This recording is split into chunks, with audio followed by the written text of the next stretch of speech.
श्री शिवाय नमस्तुभ्यम। जय शनिदेव। ओम नमः शिवाय। प्रिय भक्तों, शनिवार का दिन न्याय के प्रतीक, कर्म फल दाता भगवान श्री शनिदेव को समर्पित है। यह व्रत न केवल जीवन के दुखों को दूर करता है, बल्कि जो व्यक्ति श्रद्धा और नियम पूर्वक शनिवार व्रत करता है एवं शनिवार व्रत कथा को सुनता है, उसे शनिदेव की विशेष कृपा प्राप्त होती है। यह व्रत विशेष रूप से 7.5 ढैया या अन्य शनि दोष से मुक्ति पाने के लिए किया जाता है। साथ ही शनिवार के दिन जरूरतमंदों को भोजन कराना, वृद्धों की सेवा करना शनिदेव को अत्यंत प्रिय है। तो आज मैं सुना रही हूँ मनोकामनाओं को पूर्ण करने वाली श्री शनिदेव की बड़ी ही दुर्लभ पौराणिक कथा, जिसे आप सभी भक्तगण बड़ी श्रद्धा तथा प्रसन्न चित्त मन से पूरा सुने। बोलिए श्री शनिदेव महाराज की जय। प्राचीन काल की बात है। एक गांव में एक ब्राह्मण देवता अपनी पत्नी और बच्चों के साथ रहा करते थे। वे धर्म कर्म में विश्वास करते थे और सदैव पूजा पाठ करते थे। एक दिन ब्राह्मण देवता पूजा पाठ करने जा रहे थे और तभी उन्हें रास्ते में शनि महाराज मिले। ब्राह्मण ने शनि महाराज से कहा, हे शनिदेव, आप कहाँ जा रहे हैं? तब शनिदेव ने कहा, हे ब्राह्मण, मैं राजा को लगने जा रहा हूँ। ब्राह्मण बोला, अगर आप राजा को लगोगे तो सारी प्रजा दुखी होगी, इसलिए आप मेरे को ही लग जाओ। तब शनिदेव बोले, कितने साल का लगूं? ब्राह्मण बोला, 7 साल, 5 साल, 2.5 साल और 1.25 साल की मुझसे तो सही नहीं जाएगी। आप ऐसा करो कि मुझे 1.25 पहर के लिए लग जाओ। शनिदेव ने कहा, तो ठीक है, मैं 1.25 पहर के लिए तुम्हें लग जाता हूँ। उसके बाद ब्राह्मण देवता नदी किनारे आसन बिछाकर पूजा पाठ करने बैठ गए। तभी नदी में 2 तरबूज बहते हुए जा रहे थे। ब्राह्मण ने उन दोनों तरबूजों को निकालकर अपने घुटनों के नीचे रख लिया। अब देखते ही देखते वह दोनों तरबूज राजा के बेटों के सिर बन गए। फिर ब्राह्मण के पास शनिदेव आए और बोले, ब्राह्मण, तूने राजा के लड़कों के सिर काट कर रखे हैं। तब ब्राह्मण बोला, हे शनि महाराज, किसी को मत कहना कि मुझे शनि की दशा लगी है। उसके बाद शनिदेव भेष बदलकर नगर में चले गए और वहां जाकर उन्होंने एक आदमी से कहा कि नदी किनारे एक ब्राह्मण के घुटने के नीचे राजा के बेटों के सिर पड़े हैं। देखते ही देखते यह सारी बातें पूरे नगर में फैल गई।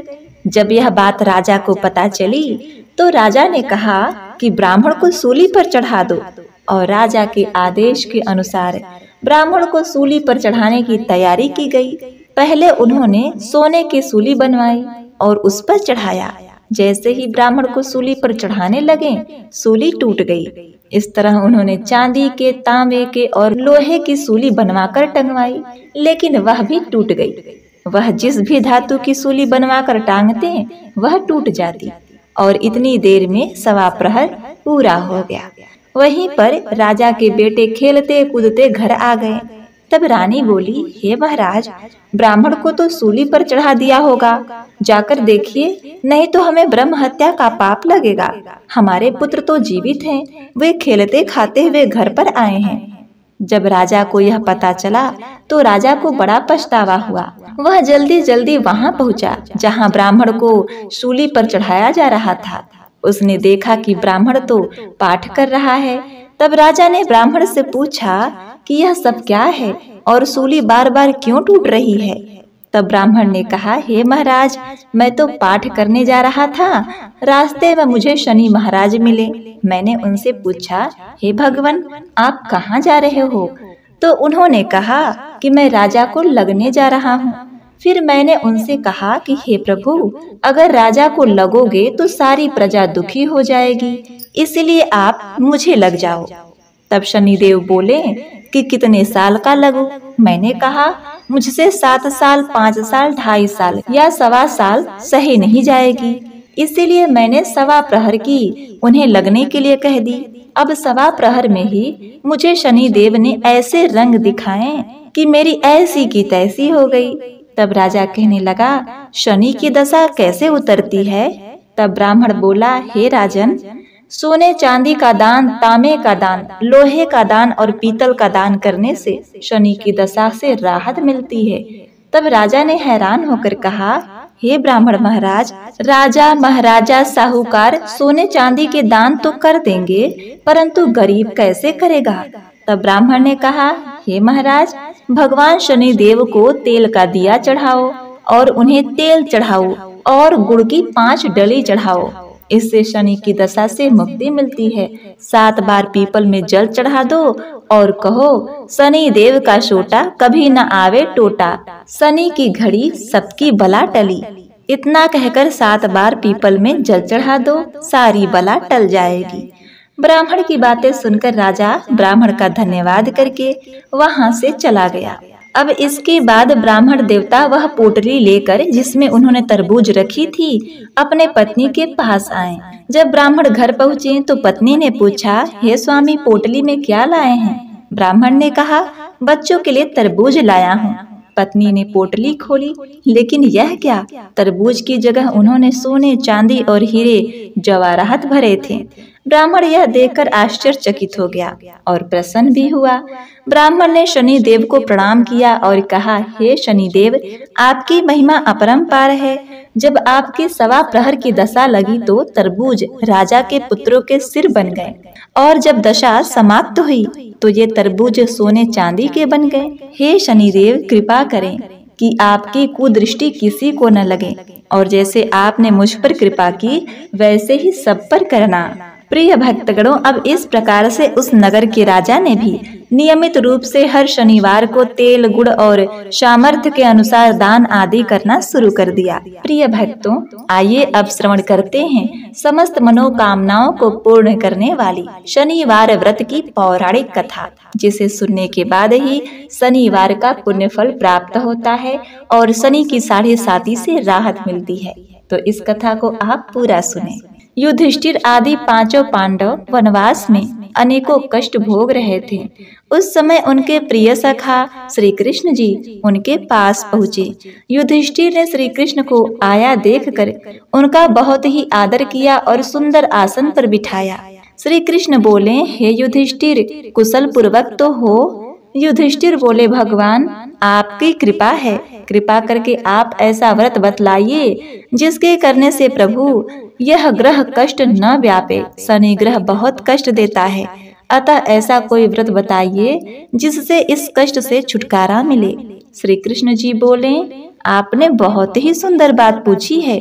आपसे मैं एक उत्तम व्रत कहता हूँ। मनुष्य भक्ति श्रद्धा युक्त होकर शनिवार के दिन भगवान शंकर का व्रत करते हैं तो उन्हें शनिवार की ग्रह दशा में कोई कष्ट नहीं होता, उनके लिए निर्धनता नहीं सताती तथा इस लोक में अनेकों प्रकार के सुखों को भोग कर अंत में शिवलोक को प्राप्त होते हैं। युधिष्ठिर बोले, सबसे पहले यह व्रत किसने किया था? इस सबको विस्तार पूर्वक कृपा करके कहें तथा विधि भी बताइए।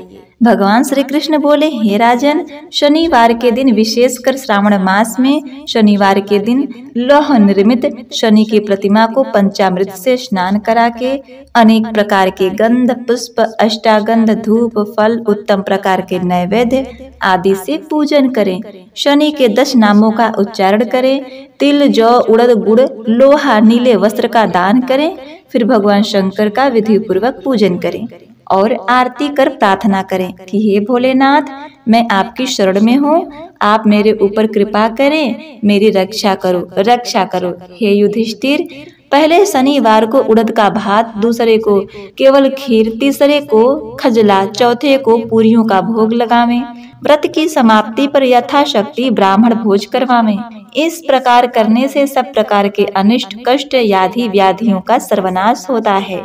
राहु, केतु, शनि कृत दोष दूर होते हैं और अनेक प्रकार के सुख साधन एवं पुत्र पौत्र आदि सुख प्राप्त होते हैं। सबसे पूर्व जिसने इस व्रत को किया था, इसके इतिहास को कहता हूँ।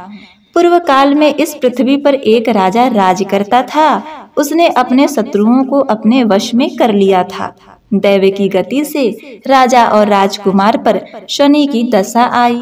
राजा को धर्मगुप्त के वैरियों ने समाप्त कर दिया और धर्मगुप्त राजकुमार के लिए कोई सहारा नहीं रहा। राजगुरु को भी राजगुरु को भी बैरियों ने मार डाला। राजगुरु की विधवा ब्राह्मणी रह गई तथा उसका लड़का सूचिव्रत रह गया। ब्राह्मणी ने राजकुमार को अपने साथ ले लिया और नगर को छोड़कर चली गई। गरीब ब्राह्मणी दोनों कुमारों को बहुत कठिनाई से निर्वाह कर पाती थी। कभी किसी शहर और किसी नगर में दोनों कुमारों के लिए घूमती फिरती थी, उनके जीवन यापन के लिए। एक दिन वह ब्राह्मणी दोनों कुमारों को लिए एक नगर से दूसरे नगर में जा रही थी तो मार्ग में महर्षि शांडिल्य के दर्शन हुए। ब्राह्मणी ने दोनों बालकों के साथ मुनि के चरणों में प्रणाम किया और बोली, हे महामुनि, मैं आज आपके दर्शन से कृतार्थ हो गई हूँ। यह मेरे दोनों कुमार आपकी शरण में हैं, आप इनकी रक्षा करें। मुनिवर, यह सूचिव्रत मेरा लड़का है और धर्मगुप्त यह राजपुत्र है और यह मेरा धर्मपुत्र है।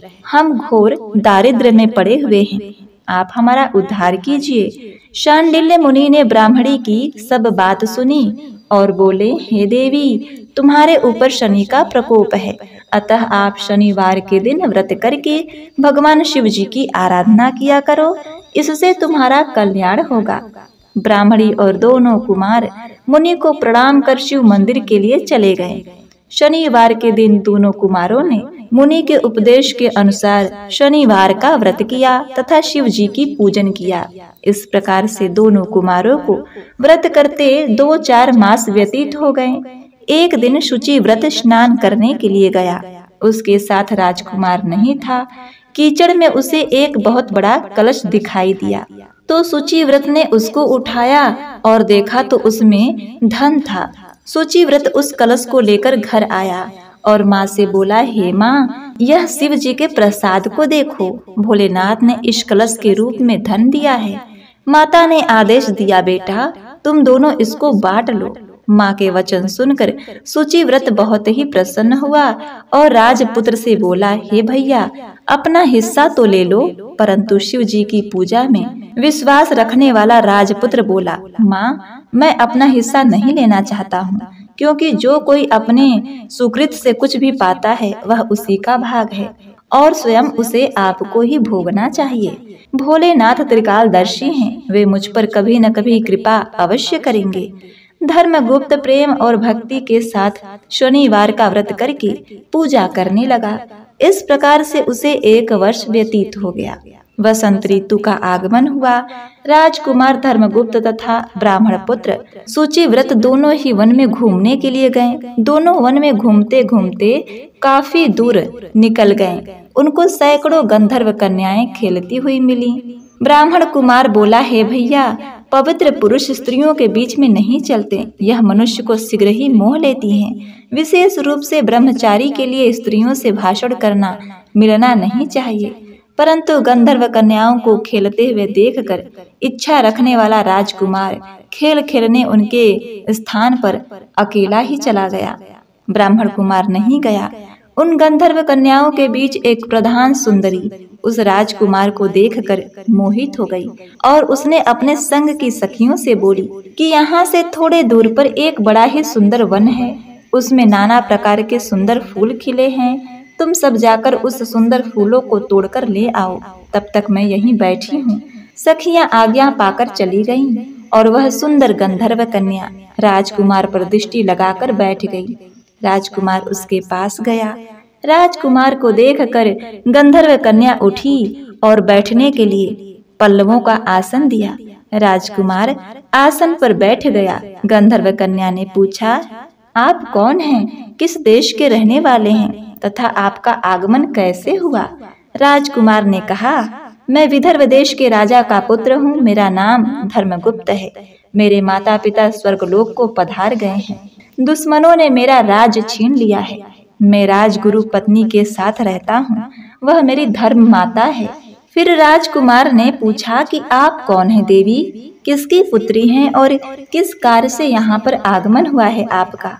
गंधर्व कन्या बोली, मैं विद्रविक नामक गंधर्व की कन्या हूँ, मेरा नाम अंशुमति है। आपको आया देखकर आपसे बात करने की इच्छा हुई, इसी से मैंने सखियों को अलग भेजकर अकेली रह गई हूँ। गंधर्व कन्या कहती है कि मेरे दरबार में संगीत विद्या में कोई निपुण नहीं है। भगवान शंकर ने हम दोनों पर कृपा की है, इसलिए आपको यहाँ भेजा है। अब से लेकर मेरा आपका प्रेम कभी न टूटे। कन्या ने अपने गले का मोतियों का हार राजकुमार के गले में डाल दिया।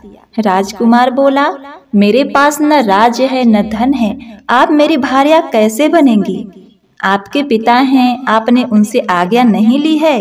गंधर्व कन्या बोली, अब आप अपने घर के लिए जाइए, परसों प्रातः काल यहाँ आइएगा, मुझे आपकी आवश्यकता होगी। राजकुमार से ऐसा कहकर गंधर्व कन्या अपनी सहेलियों से जा मिली। राजकुमार धर्मगुप्त शुचिव्रत के पास चला गया और उसे सब समाचार कह सुनाया। उस दिन तीसरे दिन शुचिव्रत को साथ लेकर राजकुमार धर्मगुप्त उसी वन में गया। उसने देखा कि स्वयं गंधर्वराज विद्रविक उस राजकन्या को साथ लेकर उपस्थित हैं। गंधर्वराज ने दोनों राजकुमारों का अभिवादन किया। दोनों को सुंदर आसन पर बैठाकर राजकुमार से कहा कि हे राजकुमार, मैं परसों कैलाश पर गौरी शंकर के दर्शन करने के लिए गया। वहाँ करुणा रूपी सुधा के सागर भोलेनाथ शिव शंकर जी महाराज ने मुझे अपने पास बुलाकर कहा, हे गंधर्वराज, पृथ्वी पर धर्मगुप्त नाम का राजभ्रष्ट राजकुमार है, उसके परिवार के लोगों को बैरियों ने समाप्त कर दिया है। वह बालक गुरु के कहने से शनिवार का व्रत करता है और सदा मेरी सेवाओं में लगा रहता है। तुम उसकी सहायता करो, जिससे यह अपने शत्रुओं को अपने वश में कर सके। गौरी शंकर की आज्ञा को जीर्णोद्धार करके मैं अपने घर आ गया। वहाँ मेरी पुत्री अंशुमती ने भी बहुत सी प्रार्थनाएं की। शिव शंकर की आज्ञा तथा अंशुमती के प्रेम की बात मानकर मैं इसको साथ लेकर आया हूँ। इसको आपको देता हूँ, आप मेरी पुत्री को पत्नी के रूप में स्वीकार करें। मैं आपके वैरियों को आपके वश में करके आपको राज दिला दूंगा।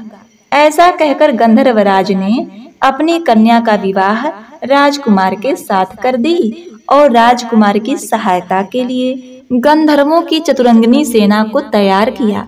धर्मगुप्त के वैरियों ने जब यह समाचार सुना तो उन्होंने राजकुमार की अधीनता स्वीकार कर ली और राजकुमार का राज लौटा दिया। धर्मगुप्त सिंहासन पर बैठा। अपने भाई शुचिव्रत को उसने मंत्री नियुक्त किया। जिस ब्राह्मणी ने उसे पुत्र की तरह पाला था, उसे उसने राजमाता बनाया। शनिवार के व्रत के प्रभाव से शिव जी की कृपा से धर्मगुप्त इस प्रकार से विदर्भराज हुआ। श्री कृष्ण जी बोले, हे पांडु नंदन, आप भी इस व्रत को करें तो कुछ समय बाद आपको राज्य प्राप्त होगा और सभी प्रकार के सुखों की प्राप्ति होगी। आपके बुरे दिन शीघ्र समाप्त हो जाएंगे। युधिष्ठिर ने शनिवार व्रत कथा सुनकर श्री कृष्ण भगवान की पूजा की और व्रत आरंभ किया। इस प्रकार व्रत के प्रभाव से महाभारत में विजय प्राप्त कर राज्य प्राप्त किया और स्वर्ग की प्राप्ति की। प्रेम से बोलिए जय शनिदेव, जय जय शनिदेव, ओम नमः शिवाय। प्रिय भक्तों, आज शनिवार का दिन है और शनिदेव न्याय के देवता माने जाते हैं। शनिदेव की जिस पर भी कृपा दृष्टि होती है, उनके तो वारे न्यारे हो जाते हैं। और अगर आप भी शनिदेव की कृपा के भागी बनना चाहते हैं तो भक्ति भाव से इस कथा को जरूर सुने। एक बार की बात है, सभी नवग्रहों में जिसमें सोम, चंद्र, बुध, बृहस्पति, शुक्र, शनि, राहु और केतु में विवाद छिड़ गया कि इन सब में बड़ा कौन है। सभी आपस में विवाद करने लगे, लेकिन कोई निर्णय ना निकलने पर देवराज इंद्र के पास वे निर्णय कराने पहुंचे। सभी ग्रहों को अपने सामने उपस्थित देखकर देवराज घबरा गए। फिर उन्होंने निर्णय करने में अपनी असमर्थता जताई, परंतु उन्होंने यह भी कहा कि इस समय पृथ्वी पर राजा विक्रमादित्य का राज है, जो कि अतिथि प्रेमी हैं और न्याय करता हैं। वे ही इसका निर्णय कर सकते हैं। तब सभी ग्रह एक साथ राजा विक्रमादित्य के पास पहुंचे और अपना विवाद बताया, साथ ही निर्णय करने के लिए कहा। राजा विक्रमादित्य इस समस्या से चिंतित थे, क्योंकि वे जानते थे कि जिस किसी को भी छोटा बताया गया वही क्रोधित हो जाएगा। तब राजा को एक उपाय सूझा। उन्होंने स्वर्ण, रजत, कांस, पीतल, शीशा, रांगा, जस्ता, अभ्रक और लोहे इन सभी धातुओं से 9 सिंहासन बनवाए और उन्हें इसी क्रम में रख दिया। फिर उन सबसे निवेदन किया गया कि आप सभी अपने अपने सिंहासन पर स्थान ग्रहण करें।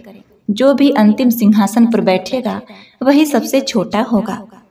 इसके अनुसार लौह सिंहासन सबसे बाद में होने के कारण शनिदेव सबसे बाद में बैठे तो वही सबसे छोटे कहलाएं। अब शनिदेव को लगा कि राजा ने ऐसा जानबूझकर किया है, तो वो क्रोध में आकर राजा विक्रमादित्य से बोले, राजा तू मुझे नहीं जानता। सूर्य एक राशि में 1 महीना, चंद्रमा 2.25 दिन मंगल, 1.5 महीने बृहस्पति, 13 महीने बुध और शुक्र 1 महीने विचरण करते हैं, लेकिन मैं 2.5 साल से 7.5 साल तक रहता हूँ।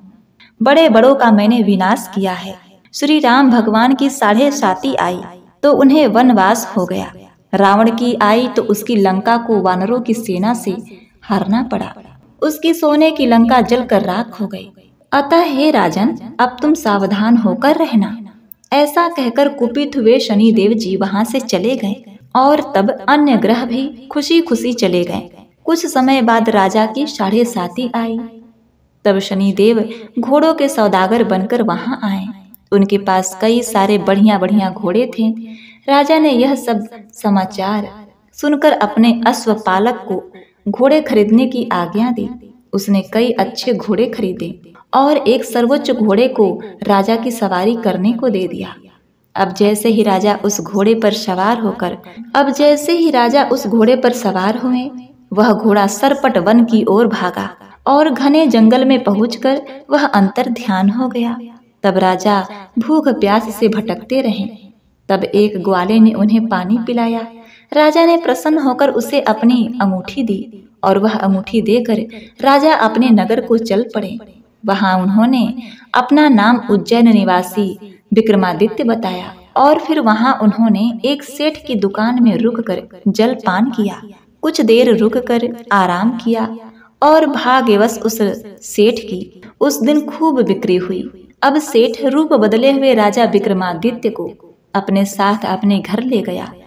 वहां पर राजा ने खूंटी पर टंगा हुआ एक हार देखा, जिसे खूंटी निगल रही थी। देखते ही देखते थोड़ी देर में पूरा हार गायब हो गया। तब सेठ ने वापस आने पर देखा कि हार तो गायब है। सेठ ने समझा कि विक्रमादित्य ने ही उसे चुराया है। फिर तो सेठ ने कोतवाल के पास उन्हें पकड़वा दिया। अब उस नगर के राजा ने भी राजा विक्रमादित्य को चोर समझकर उनके हाथ पैर कटवा दिए और नगर के बाहर फिकवा दिया। वहां से एक तेल का सौदागर निकल रहा था और उसे दया आई और उसने राजा विक्रमादित्य को अपनी गाड़ी में बिठा लिया। वह अपनी जीभ से बैलों को हाँकने लगा। उस समय तक राजा की शनि दशा समाप्त हो गई। वर्षा ऋतु आने पर राजा मल्हार गाने लगे। राजा जिस नगर में रहते थे वहां की राजकुमारी भवानी को उनका गाना बहुत पसंद आया। उसने मन ही मन प्रण किया कि वह उस राग गाने वाले से ही विवाह करेगी।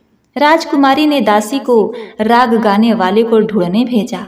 तब दासी ने बताया कि वह तो एक अपाहिज है, परंतु राजकुमारी नहीं मानी।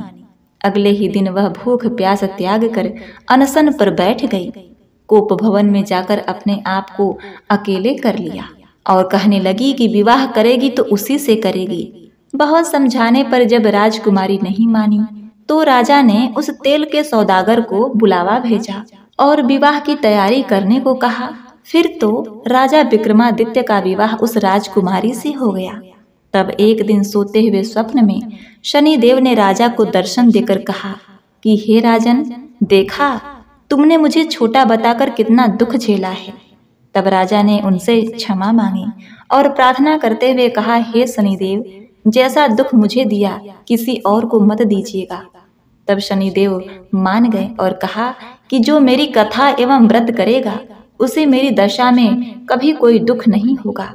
जो व्यक्ति रोज मेरा ध्यान करेगा और चींटियों को आटा डालेगा उसकी भी सभी मनोकामनाएं पूर्ण होंगी। और ऐसा कहकर शनिदेव ने राजा के हाथ पैर वापस कर दिए।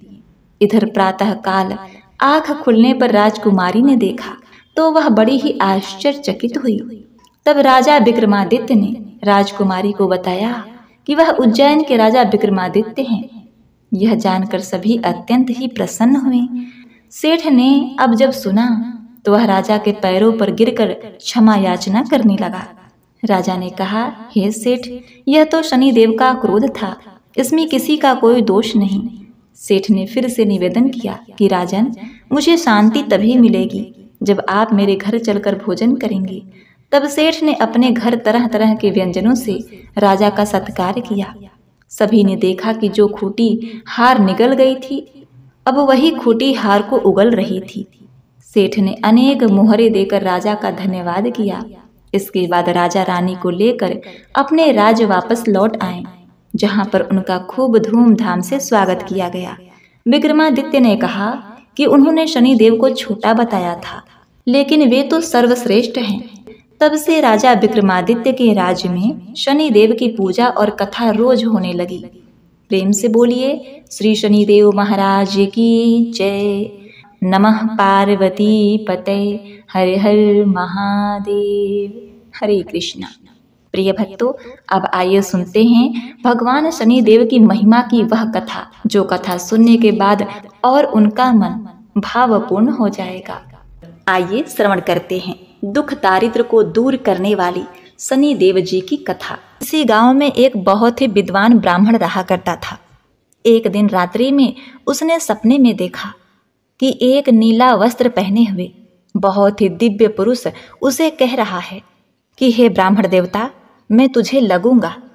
अब देखिए, यह सपना उस ब्राह्मण को रोज दिखाई देता। इससे वह परेशान हो गया और दुबला पतला होने लगा। उसका स्वास्थ्य बहुत ही गिरने लगा।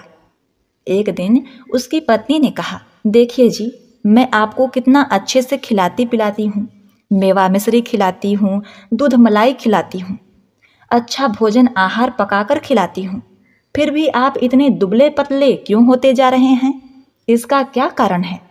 प्रिय भक्तों, उस ब्राह्मण ने अपनी पत्नी से अपना सारा हाल बताया कि मेरे सपने में एक नीले कपड़े पहने हुए बहुत ही दिव्य पुरुष आते हैं। वे मुझे कहते हैं कि हे ब्राह्मण, मैं तुम्हें लगूंगा। अब यही सोचकर मुझे भूख प्यास नहीं लगती, मैं दुबला हो जा रहा हूँ।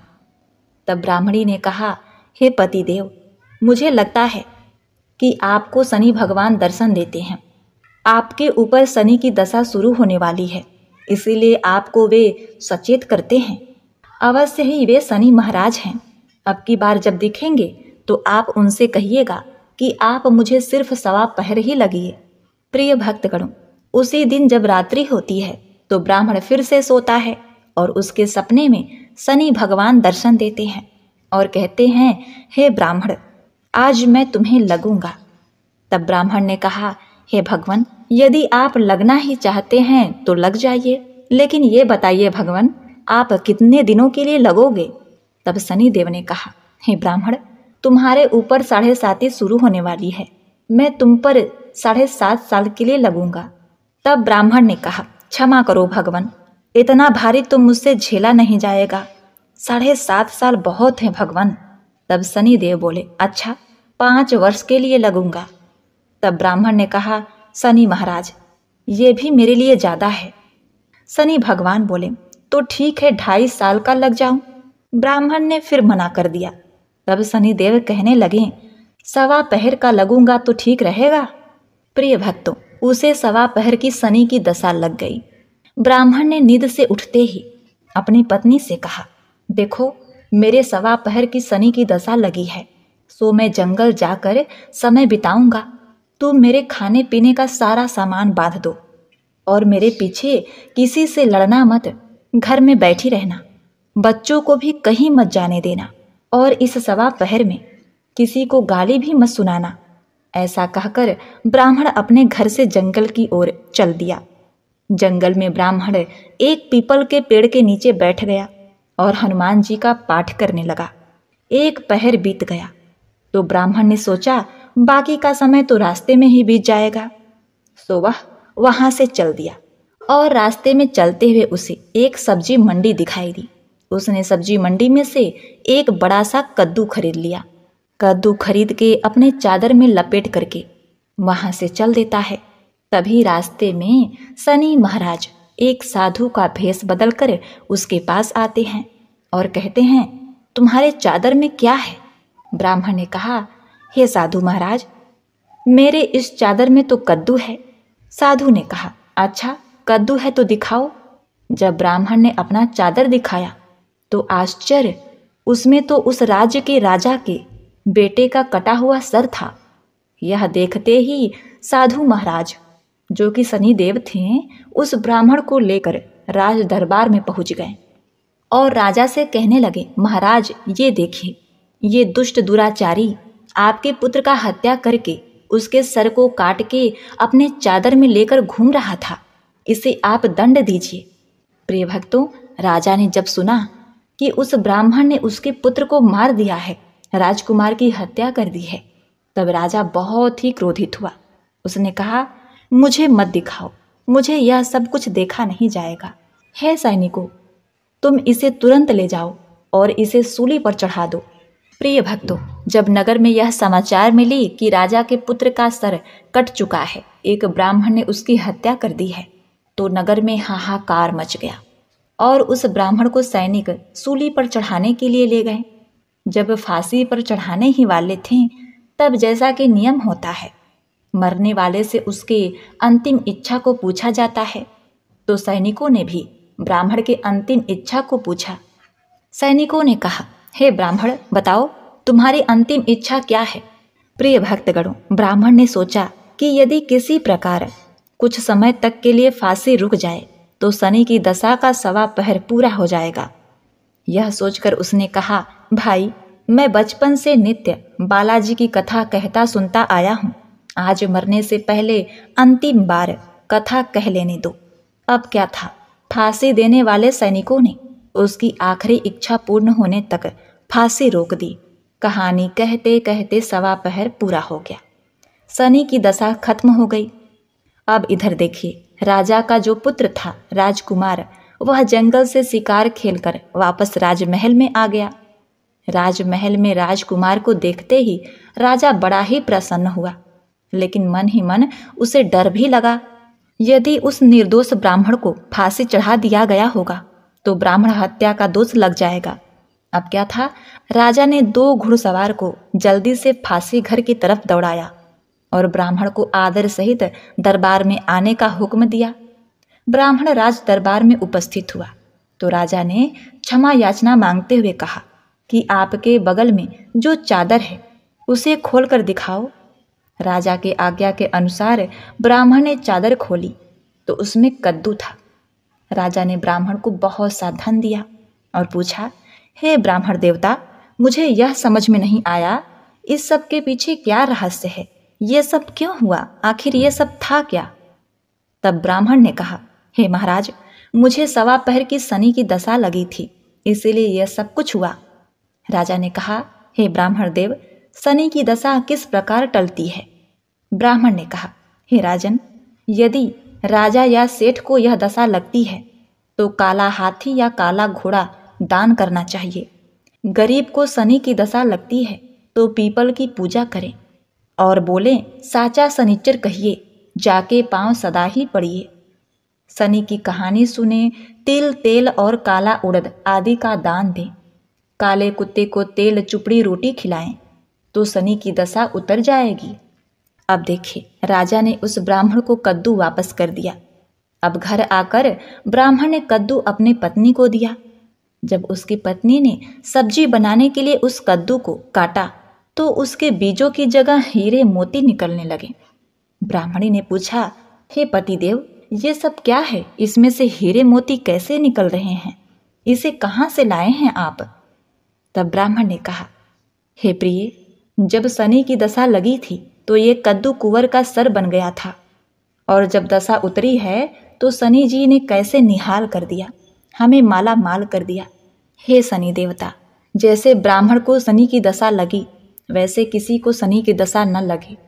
जैसे ब्राह्मण को धन दौलत मिला वैसे सबको धन दौलत मिले। कथा कहानी कहते सुनते हुंकार भरते सबको मिले। शनि देव ने ध्याऊं, मन इच्छित फल पाऊं। जय शनिदेव, हे शनिदेव, जय शनिदेव। ओम नमः शिवाय।